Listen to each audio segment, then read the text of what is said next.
Welcome back to Small Talk Sunday, the podcast that's all about trying to understand this odd world we live in and the daily battles that we face. This is William Parks, joined with Joshua Brandon, Jack Hampton, and Jared Jasper, and this is episode number 6. Hello, everybody. What it do? What it do? Let's get it. What it do? How are you guys doing? You know Good. how we have to do the weekly check-in. You know how it is. Weekly check-in. It's a good week. Yeah? It's been a great week, actually. I got called in for, as you guys know, I was texting you guys about it. I got called in for night shift. And then first I got called in for night shift. I was like, all right, I need to go to sleep for it. So I went to sleep, woke up. They were like, nah, never mind. We don't need you anymore. I was like, all right, cool. They were like, actually, no, come in at 7 instead. I was like, all right, cool. So this is my first time on night shift. Go in there, and I'm thinking that we're all like they call it like the OCC. So I think I'm going to go into this room. We're going to talk about the problem. I'm going to go to my desk and do nothing because I can't help with the situation. No, instead we are all sitting in the same room for like 10 hours all night. Dude. Just and like half the time is literally spent waiting for maintenance and people to run tests and stuff that engineers can't do. So I'm literally just sitting there like with the inability to do anything, just staring at my screen. Just like playing Clash of Clans on your phone, watching Netflix I movies. my phone. I don't want to be that one new engineer that's in there just on his phone while everybody else is looking at stuff on the computer. I was like, I literally sit here and act like I'm looking at something. But it was awful. Bring you some Scrabble or something. But you know, let me come deliver bananagrams to you, JV. Bro, I can see walking in there. Josh had some Scrabble just laying all over the table. That guy. Like, dude, walk in. You got the problem fixed now, but I'm trying to figure out this letter with the Z though. You got anything for me? I don't like playing it on my phone. I like to feel the letters in my hand. He was in there asking to play some hide and go seek. Yeah, dude. That wasn't bad. The lights off. Turn the lights off. Count to 100. Oh man, someone goes out there and hides inside the nuclear reactor, comes back out with 3 arms and 4 legs. It'd be blown up within the day. Dude.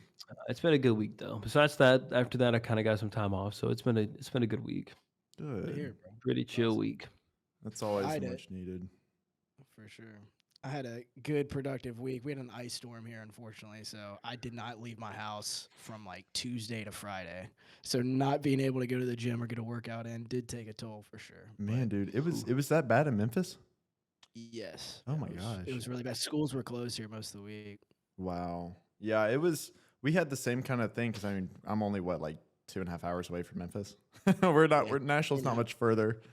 Yeah. But like for us, like they got school out, and we had 2 days out of school, as I think what the thing was. But the roads are perfectly fine both days for us. For sure. But I saw pictures of Memphis, and it was wild.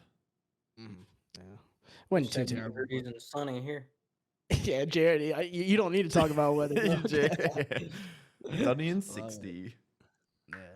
What is the weather down there right now, Jared? I think some rain came through and it got a little bit colder, but it was like 68. It's 64 right now. Got a little bit colder. It's like 64. Yeah. Poor thing. You poor thing. Great. Come on now. Oh, man. Let's get into this first topic. Yeah, man. We'll go ahead and hit it off. Today we have a different kind of episode from what we've done in the past. We actually had a subscriber leave an awesome comment on one of our videos. So we're going to address that today. And actually, it's a really interesting kind of story here. So we're going to read it to you. We'll just go ahead and kick it off. So it says, my girlfriend of 3 years moved 3 hours away and ended up cheating on me after a long string of horrible choices. It hurts seeing her not listen and cross my boundaries over and over again for people who just gave her more attention because they wanted to do things with her.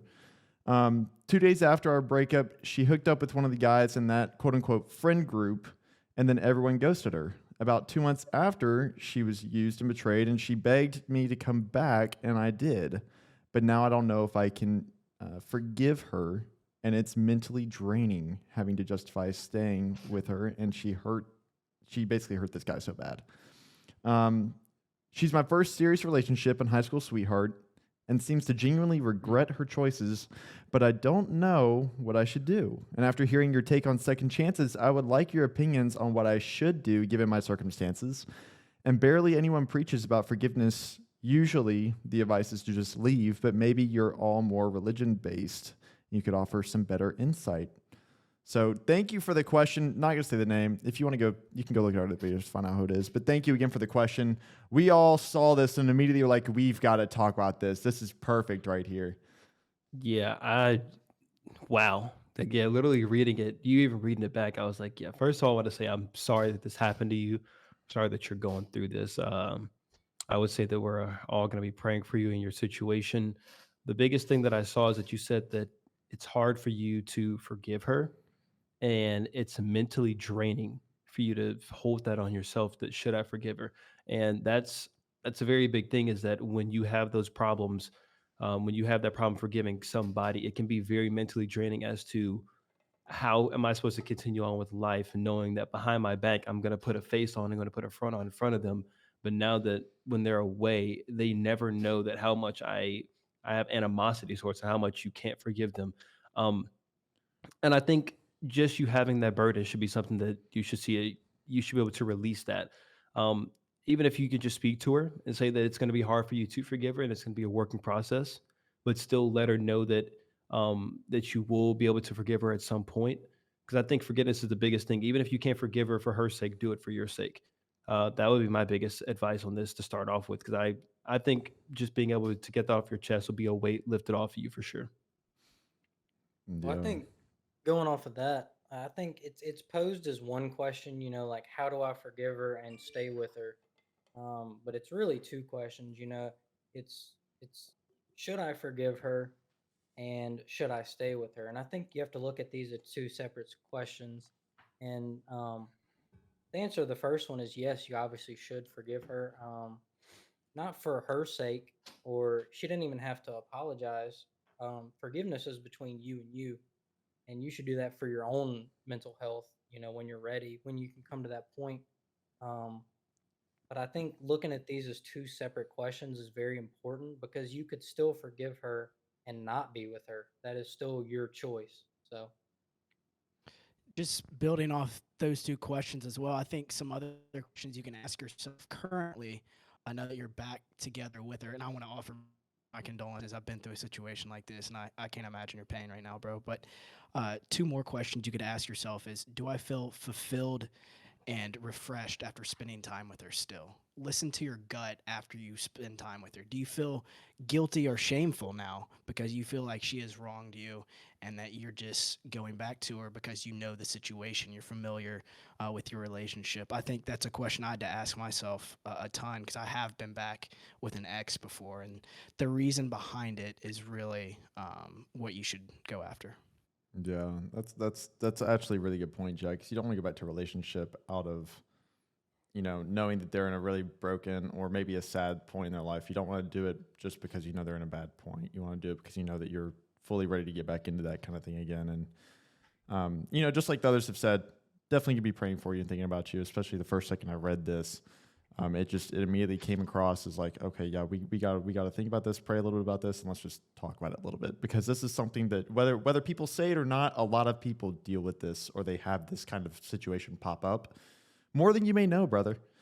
And so I pulled out a couple pieces of scripture that I thought could shed a little bit of light, considering that we do offer like a religious approach to it and how to live life in a more Christian way, right? So I will pull this out. In Hebrews 13:4, it says, marriage should be honored by all, and the marriage bed kept pure, essentially saying that adultery should not be committed. And in Exodus 20:14, it says, you shall not commit adultery. We all know that that's not a good thing, right? Something happened. Granted, you guys weren't married, but something happened. You were in a relationship. So that kind of falls into that boat. So we know it's a bad thing, right? But also, in the same sense, forgiveness, like Jared was saying, JB is saying, and same with Jack, is something that it really weighs on you. It feels like a cloud on top of you. Like it can really just drag you down, man. It's like a 20-pound weight sitting on your leg while you're sinking to the bottom of the ocean. And in Ephesians 4:32, it says, be kind to one another, tenderhearted, forgiving one another as God in Christ forgave you. And in Matthew 6:15, it says, but if you do not forgive others their trespasses, neither will your Father forgive your trespasses. So one requirement as far as life goes, forgiveness is a superpower. It is not easy for us to do because we're all human, right? It's not an easy thing for us to really kind of sit here and accept that. But when you can have faith and accept in the fact that, I'm going to forgive this person. I know they really just messed me up or they did this really bad thing, but for my own sake, like the others were saying, it's going to put you in such a better one, headspace, and two, it's freeing. Yeah. I think the biggest part is when you get past that forgiveness. Now the question that's going to be in your head that we've all said is, should you stay with her? And so it's just as they said that you can stay with her as long as you feel that she is still providing something to you, in a sense that just because she has done you wrong doesn't mean that you should be leaving her. However, if it feels like it's taking away from what you're doing in your life, or you feel like it's taking away from um, your aspect with God, or that God is telling you that this was, we talked about closed doors last week. That if you feel that God let this happen to you, and you feel that this is Him closing a door in the situation, that you should be out, and that you're only going back just to be comfortable, then yes, you should step away from that relationship and be honest and open with her. But if you feel that she is really the one for you, and this is going to be a barrier that you have to break down, it's still you having a conversation with her and talking about her. I think that's the biggest thing that a lot of people don't do today, is having those conversations. I think a big problem is that it's all bottled up and it's not released out. And so when you hold all that in, it's very hard to release what you're feeling and actually move forward. Instead, you're just stuck in one place over and over again, having those same feelings, and you can get really down on yourself. And that's where rash decisions start coming in. Whenever you have all those bottled up emotions, you're ready to just release them at one point, and you start making rash decisions. You start lashing out, and things like that happen. I think talking and letting all that out will be the best way for you to start moving forward with that decision that you're trying to make. I think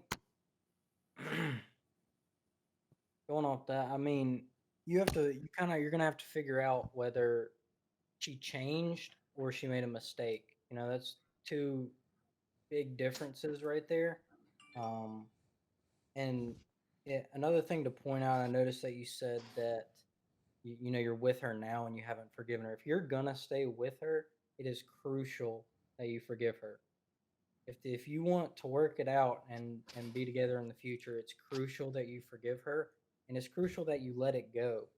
Because if you truly forgive her, you can't bring it up later, as an attacking point or anything else. Um, but you for sure have to figure that out if you want to continue the relationship in the long run. I know He there. says that he does say that she genuinely does. He said it seems that she genuinely regrets her decisions, and so Yeah. it seems like there is some kind of like I guess remorse or change to her about what He she's also says done. that but he also says he that she made a lot of bad decisions leading up. Like, it wasn't just one decision at that moment. It was a lot of bad decisions Right. leading up to that Well, one. yeah, So decisions leading up, but it feels like she feels somewhat remorseful for what she's done, even leading up, or what she did after they broke up. I So I think think, it's I think it's just as crucial that you talk to her, just like JB was saying, than to forgive her as well. Because I think time becomes a factor in this. 2 months, I get if she's remorseful, and I think that is valid. She's probably is remorseful for her decision, but 2 months, really hard for a lot of people to truly change inside after 2 months. Right, Jag. I was actually about to bring that up too. I mean, even it's true. so, like, brother, you made the comment on the very first episode that we made where we did talk about relationships and we talked about how much time you should have between a relationship and whatnot. And Jag brings up a great point, right? You know, Mm. I think I actually specifically said 2 months is too short. And, Yeah. obviously, every situation is different. That is my own opinion. Um, but for me, whenever I see there's a 3-year relationship that ended and then all this stuff can happen, and it's like 2 months after that, then this whole thing kind of cycles back around.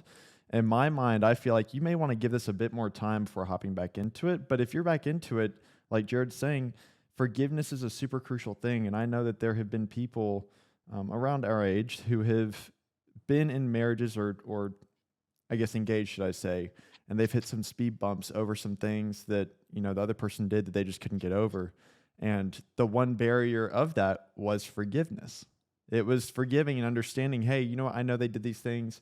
I know that sucks. I know it hurts, but it's not meant to be an attack on me. It's just decisions they made and they're not the same anymore, right? And so being able to sit there and accept and understand that, that's a superpower. That's something that you know, you can't bring it up later on in a fight or whatever because it happened, it's done, it's history. You can't change history. But you can change how you view it going forward. Yeah, yeah. A big thing I want to ask you guys about. So a big thing that people don't, or the question that they have is like, where's a threshold of how much you can take and go back before enough's enough? Like how much do you guys really think that you can like maybe she cheated once, or sometimes they can cheat twice and they come back and they can still be successful after that. But I guess for you guys specifically, how much do you think you can actually take before it's time to just cut it off? Like, what are our like cutoff limits? Basically, like Yeah. what's our I deal breaker? Yeah, like, Mhm. what's a deal breaker? Like you're just like, all right, enough's enough. I can't do it anymore. I think the threshold should be, it's not like a set thing that happens or a set amount of days or months or years that go by. I think it's really internally. What are you willing to put up with? When does that internal feeling start to sour? Because everyone knows your gut, especially in a relationship. You know if you should be with the woman that you're with. And I think deep down internally that you have to draw your own boundary. I'll say this. I'm just gonna say my boundary straight up. I mean, Jack, I think I value that opinion a lot because you're right. Everybody has their own boundary, right? And I know people where it's 2, 3. It's not even there's not even a number that they quantified to it, right? Yeah. Right. And I don't think that anything is wrong. Before I say this, I don't think anything is wrong. There's no wrong opinion on this, right? Because every situation's different, everybody's different. But for me, it's a one and done. You know, if I'm in a relationship and that happens, you know, I know the kind of person that I am. Yeah, cheating for sure. Yeah. Yeah. Okay, yeah. Yeah. Cheating specifically, if that happens once, Yeah. then like I'm Yeah, out. for You sure. know, but also do know other people that where that happened once and they still went through with it and they're doing just fine. You know, Yeah. it definitely just depends on your situation. Mhm. But for the most part, you know, I think for me, I don't think I know. I'm a one and done because I give the respect that I know I deserve in the relationship and what's going on. That's what I feel like I get back or what I should get back. If I don't get it back, then I typically am out. I'm the same way with my friends too, though. Like if I am in a relationship with a friend, like I have a good friendship going and something happens, like really bad happens, obviously like we're not those kinds of friends. But like if something Yeah. were to happen, they really did you wrong, like you're out. I'm not inviting you back into my circle because this is a close knit, tight group of guys and people that I really trust. And that doesn't mean you can't forgive them either. It Right. just means you set a boundary to them. Exactly. Because you have to forgive them. Yeah, it's just setting a boundary. It's not I'm not forgiving them. I forgive. It's easy to forgive. Well, okay, no, that's a far-fetched statement. Yeah. It is hard. it is hard to forgive sometimes. Easy to forgive sometimes, but I do think it is important to highlight that, you know, when you set a boundary, that doesn't mean you don't forgive or you strongly dislike the person. You can still like the person, but you know, boundaries are also important. You have to know where you sit in things. I think if you're not married, it's also important to marriage is kind of a different thing. But if you're just dating, it's important to take into account how long you've been with somebody. Now, I've fought a lot harder for my 4-year relationship than a 4-week relationship. If I feel like I've been done wrong within the first month, I'm like, just get out of there. But if you've been dating a long time and then something serious comes up, for 3-4 years down the road, and you're like, all right, it might be time to take a step back, but you should fight harder for something that's long term rather than you know you just started talking to somebody and you feel like they've done you wrong. You shouldn't give too much of yourself up for something that's short lived. Yeah, so let's say you are that person that takes them back after they've done wrong. How do you handle your friends or your circle that might be saying like, "Yo, I don't know about that. You shouldn't be going back to her." Because I know for us that we don't necessarily operate in that manner, right? Like if we see our friend maybe go back to somebody, we may give them a piece. If they ask for our advice, we'll give it, but we don't necessarily push them that way. But not every friend group is like ours. Some people they'll go straight to their friend and say, "Yo, she's not good for you." But in your heart, you may think that she's the one. So how is somebody supposed to handle that, or how are they supposed to sit down and talk to their friend and say, "Hey, this is my decision, and this is what I want to make, and I need you to be supportive of my decision as well." think if you have to sit down with your friend group and explain that, you should probably start looking for new friends. But Um, I mean, that goes back to cutting people off, though. At the same time, I mean, just because they have that mindset doesn't mean that they're necessarily bad friends. They could be good in every aspect, but at the same time, they could still not go about that the right way. So I well, don't think that's a bad thing I think necessarily okay, if that's where they that's operate. fair. I would say that you know, like you said, you try to sit them down and explain it to them that you forgive them and that you think that their intentions are clean. And at the end of the day, especially if it's marriage or you're thinking about marrying someone, that person comes becomes your number one person in your life aside from God. They're before your friends, they're before your mom and your dad, before your sibling. That is your teammate for life. So I think that if you're very in a very serious relationship talking about marriage or you're engaged or whatever, that person comes first. So their thoughts and feelings come become more important than your friends' thoughts and feelings. Mm. I think it goes right back to having that conversation with your friends. Because if they disagree with you, it's very common in women for women to go, to their girlfriend and say, "Hey, he's no good for you. Like, you don't need to do that." Guys, it really doesn't happen because I mean, our friend group, just like you said, is if you ask for the opinion, you'll get an opinion, but we're not gonna approach you about your personal decision. I think if you're that guy that went back to somebody that cheated on you, and your friend comes to you disagreeing, I think you need to sit down and say, look, this is my decision. These are the reasons behind it. I need you to support me on that. And I think the support thing is huge because your friend is going to look at you and go, he's going to make this decision regardless, but I need to support him because I can tell he's going through it right now. Well, I think the support's the biggest part of it. Yeah. For sure that yeah, they're having that conversation, but if they don't support you and you feel like there's still some kind of animosity, so That's whenever when, they so yep. whenever they come around and you're with your girl and now they're not as nice to her anymore because they're not supporting the decision, I think That's that's what like really starts to even it either sours your relationship with that friend or it's going to start to sour your relationship with the person that you're trying to go back to. absolutely. It's going to do one or the other, but you can't have both if there's no support there. Yeah, I And think I'm not you start to tread some light water whenever that kind of happens, because then at that point Yeah. it's gonna be you pick one or the other, and it's gonna or both of them will just fall through. Like Mhm. it Yes. that this is why it's so crucial to have and I'm like a strong, if you can, a strong friend group whenever you hit tough times, because those people that you're around, the people you surround yourself with, like we were talking about last time, your future crew or your crew determines the future you.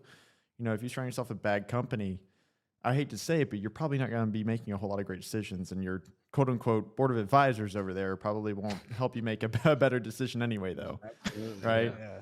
not, and I'm not saying your friends, that experience validates opinion, but if your buddy can't talk to a girl for longer than a week, you probably shouldn't be taking relationship advice from him.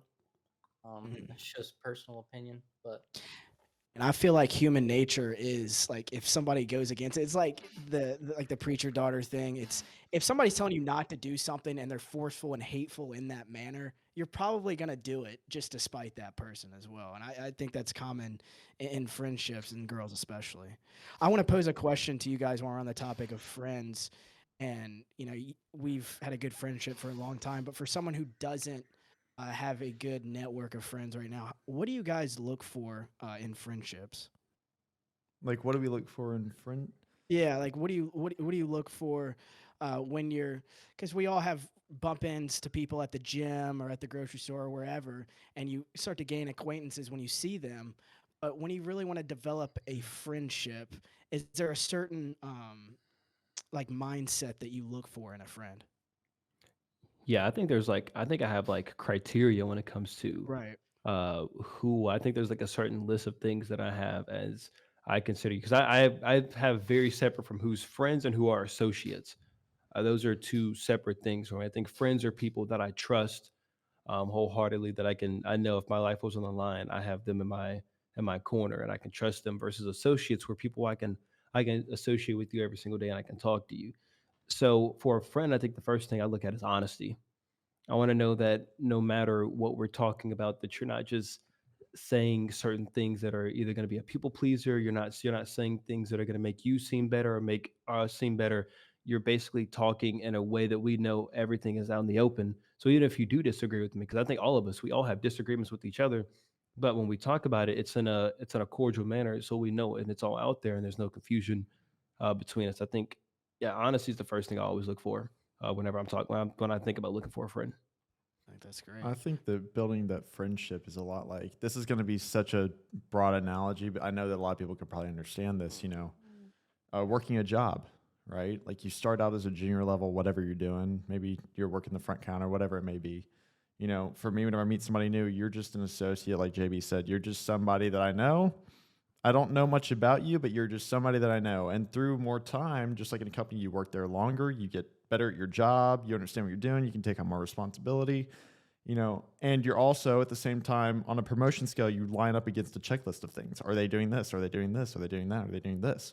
And I feel like time is the biggest thing for me whenever I look for a quality friend, is because, I'm not going to establish that rapport with you day one, not day two, not day three. It's going to take months of, hey, I see this quality in this guy and I really like that. He's a great guy. Or you can tell right off the bat after you've done it a few times and found good people. You're like, I know I like this in somebody and this dude has this. Does he have anything else? Does he add to who I am as a person, or does he subtract things away from me as a person? Is he building me up or is he breaking me down? Is he going to help me get to where I'm going? Is he going to support me? Is he not? Exactly. Jared, you got anything? I feel like morality is important. You have to have similar morals. Not everything has to be, line up. But having friends with close morality as you, I feel like temperament is a big deal. I don't want my friends, overly mad or overly upset. They have to be, calm and collected through various situations. They can't be hyper emotional.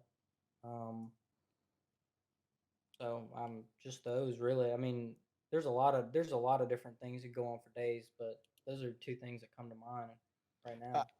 I love that, and the reason I asked the question is because I've been listening to a lot of Jay Shetty. He has a podcast called On Purpose. It's like one of the best health podcasts, I think, and he relayed a study about as people get into adulthood, friendships are really hard to come by because you're not in school, you're not in any sport or activity, and I think it needs to be talked about more. I think uh, honesty, time, morality, those are all three good things. I'm going to side with Will on this one. I want a friend that challenges me to be better, or I feel like I have to, like they bring me up and make me a better person when I'm around them. Yeah, Yeah. yeah. Honestly, with the morality thing too, it when people hear that, they may think like spiritual morals as well. Like you don't necessarily have to be spiritually equal to me for you to be my friend. Um, I think in a lot of sense that people will cut others off because they may not be of the same religion, or may not be of the same culture as somebody else. But I think that when you start to expand in those cultures, that for us as Christians, that when I see that I have a friend that's not of the same spiritual nature that I am, I can still be a vessel or a light to them, that they may look to me and say, wow, this is somebody, I see how he walks, and now I want to be interested in how he walks. Um, you guys may have know, what's that book called? The Case for Christ, that we've talked about before, how his wife was somebody that they were both atheists, and then his wife found Jesus and she became a Christian and her life became exponentially better. And then he was like, okay, well, I want to find out why her life became so much better. So he tried to disprove it, and he ended up becoming a devout Christian himself and wrote a whole book about it. Dude, And that was so you crazy. exactly. Yeah, I saw. I'm saying, I read about that. yeah, so like literally just being in those kind of situations or relationships, and like, well, let's say that she became a Christian and her husband wasn't, and all of a sudden she just cut him off. Mhm. Then that never would happen. That never would have been another person that was brought to the kingdom at all. So yeah, I think morality, it goes like you don't have to be spiritual on the same level of a morality in order to be friends. But like Jared said, that having those base morals, on the other hand, that's a different topic in itself. Having base morals versus spiritual morals. What do you Like, guys what do you guys think about work ethic whenever it comes to your friends? And how I it think that's lines up with yours? Do you feel like that's something that matters or something that doesn't really matter that much to you? Jared Because really hit that with morality, I feel like, you feel because like we're so? all hard workers too. Yeah. I think it's really important, obviously. I think it can go under that morality category because you want work ethic and a friend that is not going to be lazy at the end of the day. So Yeah, I don't know. I guess it goes to how, like, what level of laziness it is, because I know that there are others, like friends that we have that don't work as hard as we do, but they're Yeah. still great friends to us. So I guess it goes to like at what level um do I think that, okay, like there's I think there's like levels to your work ethic. So at what level would you cut that off before they're not like a friend anymore at that point? Like you can't consider them like an asset or something that's going to better you in life. Right. Well, I think if they're lazy to the point that it's detrimental to their daily life, I think that would be self a strong detriment. Yeah. indication that you don't need to be around them a bunch. Because if they're lazy to the point that it's detrimental to their own life, then you hanging around them a lot is only going to be detrimental to you in the long run. Exactly. So this goes back to what I was saying a couple weeks ago about cutting people off, and we've been talking about that a lot. At what point do you stop hanging around somebody if they're going through a season of laziness or a season where they're not at their top? But that you, like I said, you could still be a vessel or you could still be a light to show them how they could be living. Because like if you guys all know who I'm talking about, because I'm not gonna say any names, but we've had friends that have been in that mode where they have regressed, and things have happened, and we were still friends with them, but we know that they were going through that time, and we easily could have just cut them off, right? s- it starts with a conversation too. Why is this happening? Why are you making these decisions and really getting to the root of the problem? Because nothing's going to get solved in their life if they don't think about the reason behind their laziness or the poor choices they're making. Right. I Yeah. mean, even just coming from a third person perspective, like Jack's saying, the why is important. But Mm. I think that conversation with them, just sitting down having a conversation, granted that that's okay to have that happen. If things are gonna get hostile, I don't know if I necessarily would do that. But Yeah. um, Yeah, I I think so. I think that communication is definitely a massive thing that's overlooked, especially in our generation, because people just we we tend to assume a lot and we know little, and so Yeah. I think it very much so helps to just have that conversation because maybe they don't even realize that they're regressing. Maybe they have no idea and they're just kind of stuck in that funk. I Mhm. think um, I think cutting them off is kind of a rash way to put it. If I have a friend that's regressing, I feel like you should distance yourself at the pace that they're regressing or similar to, or a little bit less than. So if you see a friend that just keeps making bad decisions, and you're continually trying to help them, you could start distancing yourself without, just cutting ties and, blocking them on everything. You can start distancing yourself at a pace that's not just dropping them off the deep end. Uh, Trying to I think of guess I guess you could do that, but I feel that if they get to a point, because I think people can get to a point where maybe they hit rock bottom at some Mhm. points, and even when they do hit rock bottom, that's still having a friend that is there for them. Because I think of like they, at the rate that they regress when they hit rock bottom, that's the end all be all, right? So I think having a friend that is still there, and let's just say that they were a hardworking individual in the past, and then they're just going through a season of laziness, then I think that you still being there can definitely be like a big asset to helping Yeah, them get back to where they need to be at.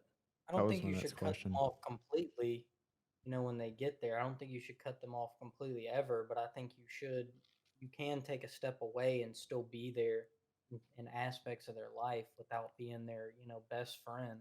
You can still be a light without, joining in with them, um, doing all the, bad stuff they might be doing or whatever. I don't think cutting them off is necessarily a good choice when they hit I rock think bottom. I think what you're trying to say is kind of being like a hand up, not a handout, instead of enabling the actions, kind of distancing yourself. And when they're there to hit rock bottom, like you're there to give them a hand up, and you're not enabling their actions and being around them all the time. I see. Is that what you're saying, Jared? Yeah, exactly. That's I've exactly what I'm been saying. I've been seeing this a lot happen with some people who go around and who own businesses and things, and they'll go find someone who's in need, and they'll say, okay, well, you need money, don't you? And they're like, yeah, I need money. Well, do you want a job? Kind of like Jack's saying, instead of just giving you the money, they're like, okay, well, here's let's get you back on track. Here's a job to get you into a better spot. Let's try and correct this like a permanent fix rather than just like a temporary. Here's cash, then you go and try and find more. Right. I think there's a lot to be said for that, because I feel like if we treated not only relationships like, well, really just like friendships like that. You know, if you're in a position where you can offer a hand up, whether it be any kind of support you can offer, it doesn't have to be monetarily, right? Because people hit lows of all different kinds. I think that would help us a lot more than just cutting someone off and then they're just left to fend for themselves, which sometimes that does need to happen. I'm not saying this can never happen, but sometimes you have to realize there are times where it really does need to happen and you just need to step away. Yeah. You can't, again, you have to realize when that time is, and whenever it is, you will know it. You will know when it's that time. Yeah, I think if you've been with somebody and you are past that point of you giving a hand up, like we were talking about, I think it does get to a point where it's okay. This person is obviously not heeding my warnings, or not heeding my advice, or not taking what I'm trying to give them. I just have to let them fall flat on their face, and they're gonna have to see how wrong they are for them to start coming back and start coming to a better sense of mind. So yeah, sometimes you do have to let them fall on their face and Well, let them experience. it's not all about your attitude. It's also, do they want help? Are they seeking it? You know, Exactly. are they heeding your advice at all? Are they Right. just like, are they shutting you off too? I feel like it's a big determining factor there is, are they actively trying to work on their situation, right?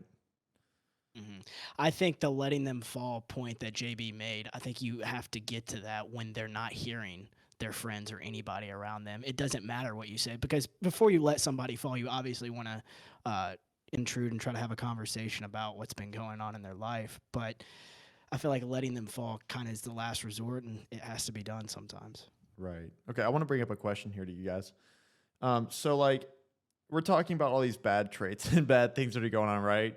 And we've always kind of talked about and thought about, you know, what are bad things to watch out for, how to stay away from that stuff. But on the contrary, on the other side, how do you be a good friend for somebody? Because for someone who's never really been that supportive kind of role or really had that influence around, they may not understand what things, you know, other people may need. Like, how do you be empathetic towards somebody? How do you show kindness in a way, like maybe just a quick text in the morning, hey brother, like just thinking about you today, hope you have a great day, you know, whatever it may be.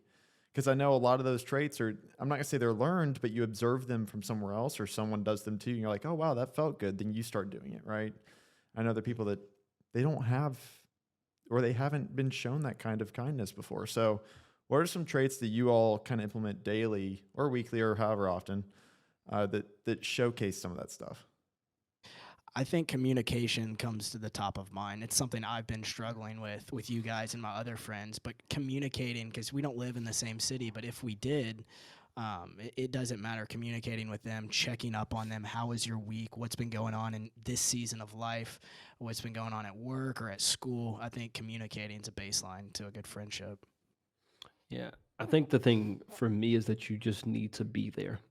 So Right. I think sometimes when friends get down and they get into that area, everybody is has different strengths and weaknesses. So somebody could be that empathetic friend where when they're talking to them, they're just like they're able to reciprocate back an energy where they feel better. And sometimes some people aren't, they don't have that ability. So you just being there and just being able to listen.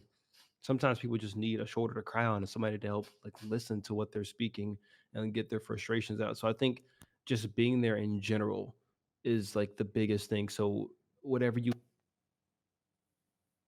Oh, hold up. Can y'all hear JB? Say something, Josh. yo. There he is. Okay, your mic cut out there I for a don't- second. I was like, yeah, I oh, don't I know swear if I why. have to restart this thing.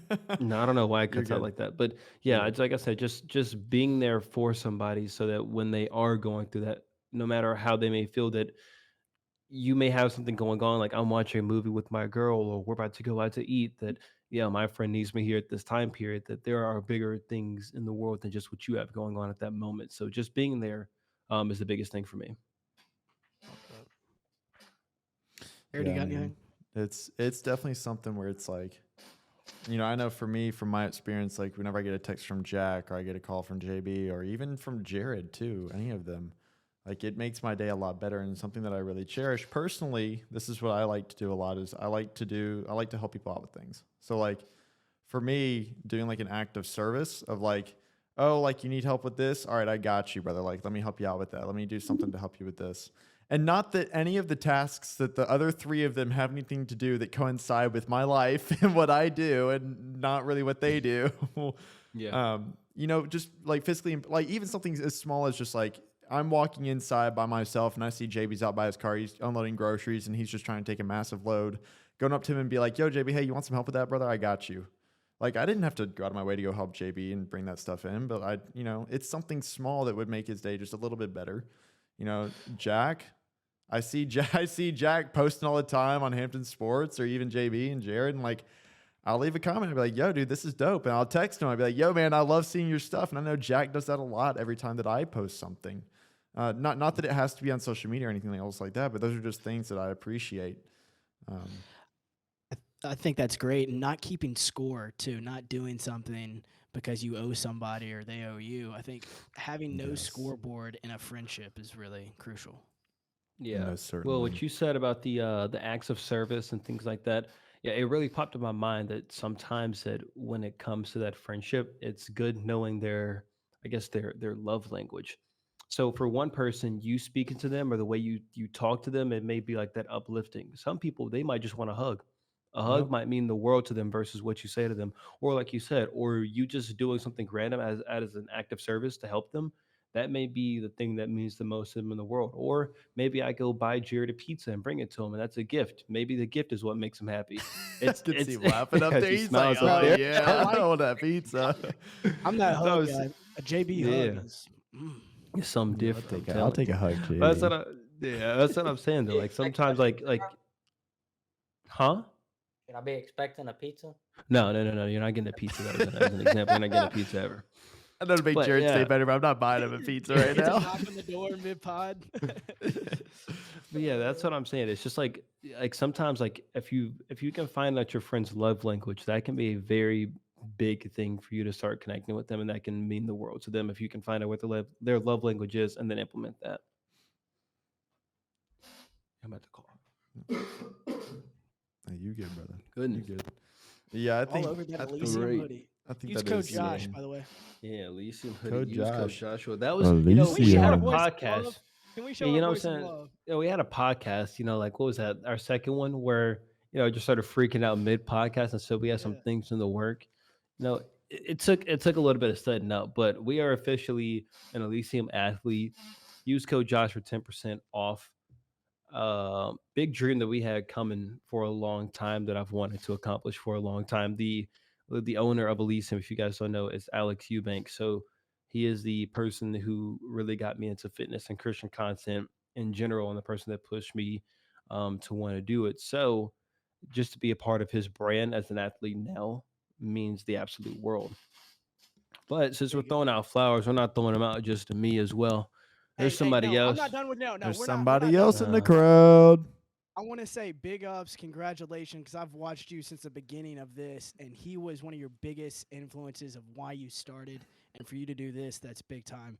While we're plugging, y'all make sure to hit that like and subscribe and keep up with STS everywhere you go, because Jared, JB, and Will all do a great job editing shorts and TikToks. Anyways, get back to your stuff. Jack JB. is included in this too. You guys are the editors, bro. You provide the Love it. content, though. JB, get into your other stuff, man. No, man. You're shifting So- the focus to Jack. We'll shift. No. No, I'll give Jack his flowers at another time. At another Yes, time. thank you, because I did not want to do that. Let's get back to the friend. Yeah. He said now's not the time. No. Yeah. Now we'll slide into our side topic that we had here, since do it. we've veered into a completely different direction. Yo, I need a from that. GPS for this conversation, man. Yeah, we're all over the place, but I love it. I love it. So the second one that I was speaking about, I actually made a video on it. Let me pull it up to refresh my mind real quick because I'm over here forgetting. So it's basically about hearing God's voice. So whether that be your inability when you pray, sometimes you feel like it's a monologue instead of a dialogue, or sometimes you feel that God has told you to do something in your life, but instead, when you follow that action and you're following Him in faith, all of a sudden it feels like you can't hear him anymore. He's not guiding you anymore. What do you do in those times where you feel like you cannot hear God's voice anymore? I have my take on it. I have a video on it, but I want these guys to speak about it first before I give everything that I have to say about it. I'm about to go watch JB's video to get the answer. I'm just kidding. I'm just kidding. Maybe Brandon. JB.Brandon Dive in. 4. Dive First in. thing that comes to mind when we bring this up, I know a lot of us are in a particular moment in our lives where we're trying to make something happen. Um, we're chasing something, and I'm at a particular point where I'm kind of at a crossroads. I'm not going to get into specifics, but we've talked about it some. I've been praying a lot lately, um, asking God, what should I do? And my parents brought this up at the end of Judges. Gideon is told um, to take an army. He's going to lead an army, and God told him to do it. And he is wary, and he doesn't know if he needs to do it or not. So he sets out a fleece and prays to God, and he prays that when he wakes up the next morning, if the fleece is wet with dew and the grass around it is dry, um, then he'll know that's a sign from God that he's telling him to go do this thing, and he does, and God does so. He wakes up the next morning, and everything that he asked for it happened, and he said, "God, don't be upset with me. Just one more time, let me make sure. Tomorrow, when I wake up, let the grass around it be wet with dew and the fleece be dry." And God does so again. Um, so a big thing I think of is uh, right now I'm praying for, if God is asking me to do this thing, or if God's calling me to move in a certain area of my life. I have a fleece set right now, and I have a time period, and I'm telling God, like, I'm praying um that God will show me um the fleece if that's what he is calling me to do.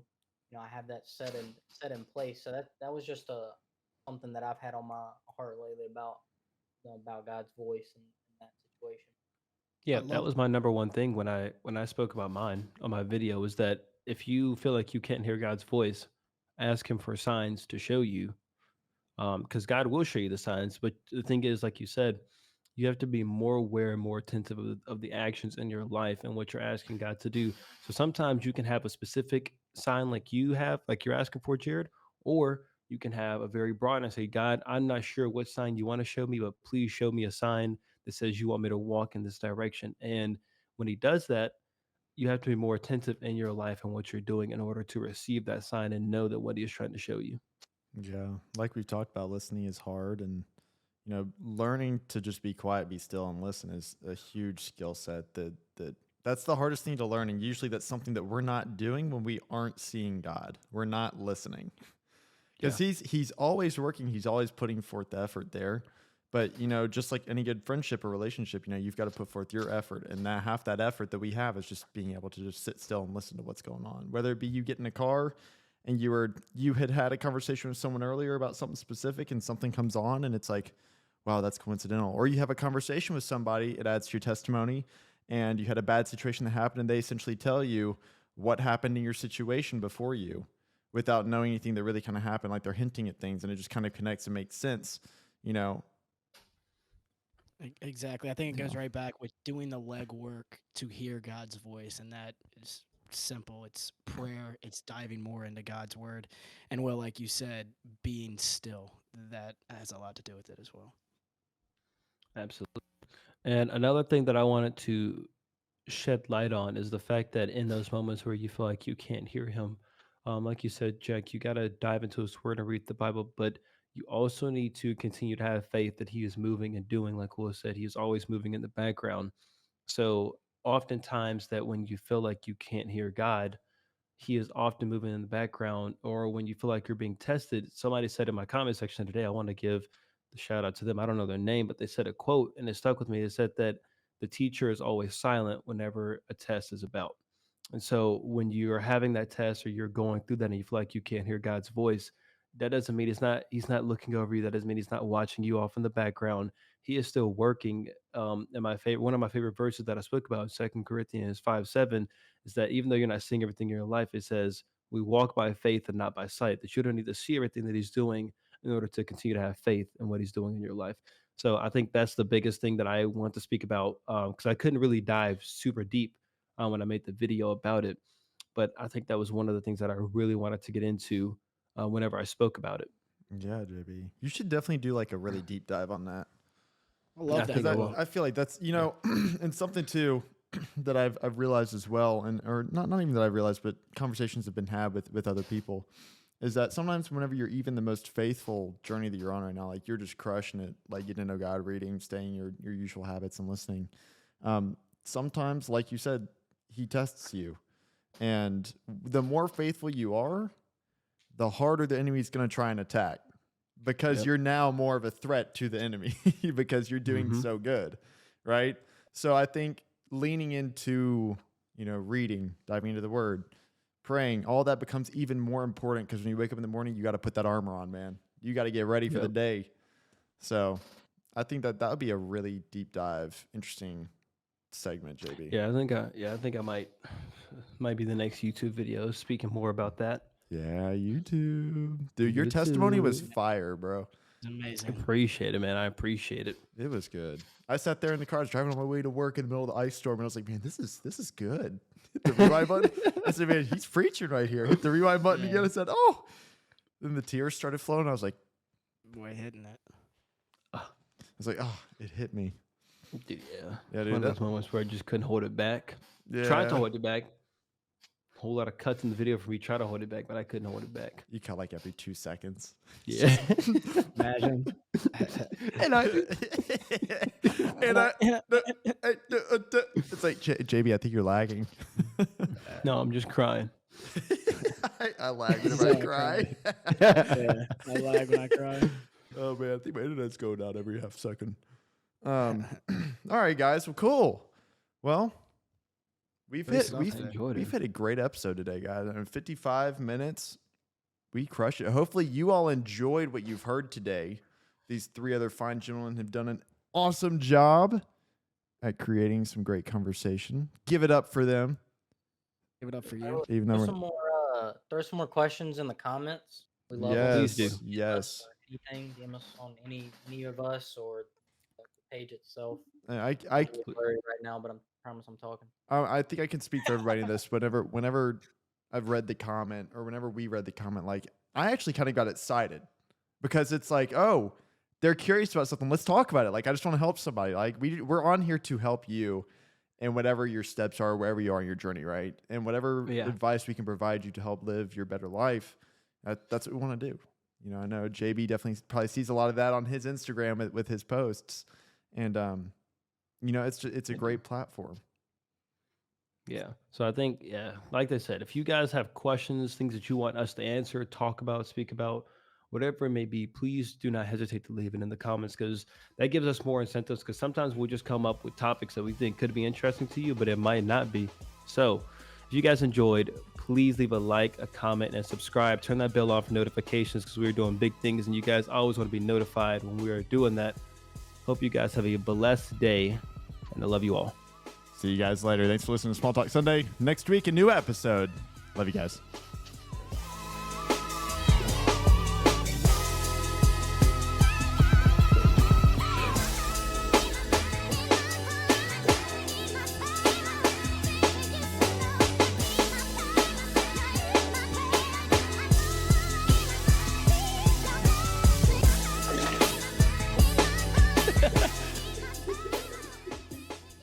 I swear these outros are like the best part, man. That's the best part every It's the crackhead hours. Absolute best episode yet. Love it.